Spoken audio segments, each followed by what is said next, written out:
peasant appeared at the far end of the road. His clothes were simple, his sandals were worn.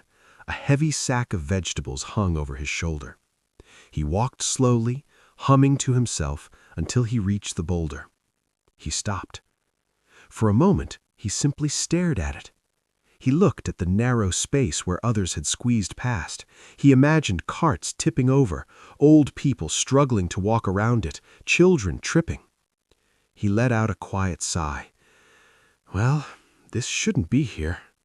He gently lowered his sack to the ground, rolled up his sleeves, and placed both hands on the cold, rough stone. He pushed. Nothing happened. He adjusted his feet, took a deeper breath, and pushed again. The muscles in his arms tightened, his face strained, sweat formed on his forehead. Still, the stone refused to move.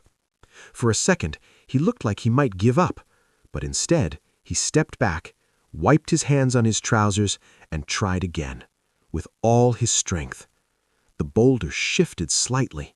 A deep scraping sound echoed across the road. His eyes lit up.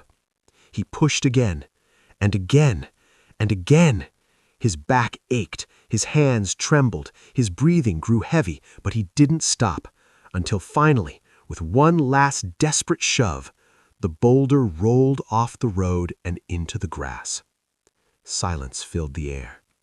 The road was clear. The peasant collapsed to his knees, breathing hard, a tired smile spreading across his face. "There, that's better," he whispered. He stood up and walked back to pick up his vegetables. But as he bent down, something caught his eye.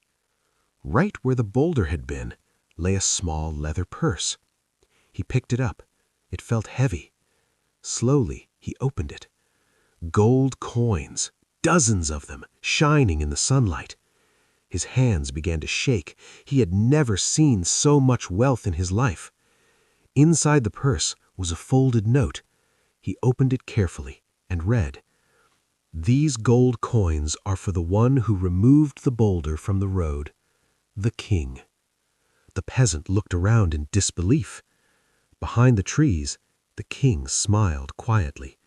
At last he had found someone who didn't just complain about the problem, but solved it. That day, everyone faced the same obstacle, but only one man saw it as an opportunity. Now think about your own life. What boulder have you been walking around instead of moving? Share your answer in the comments and send this story to someone who needs the courage to push their obstacle today.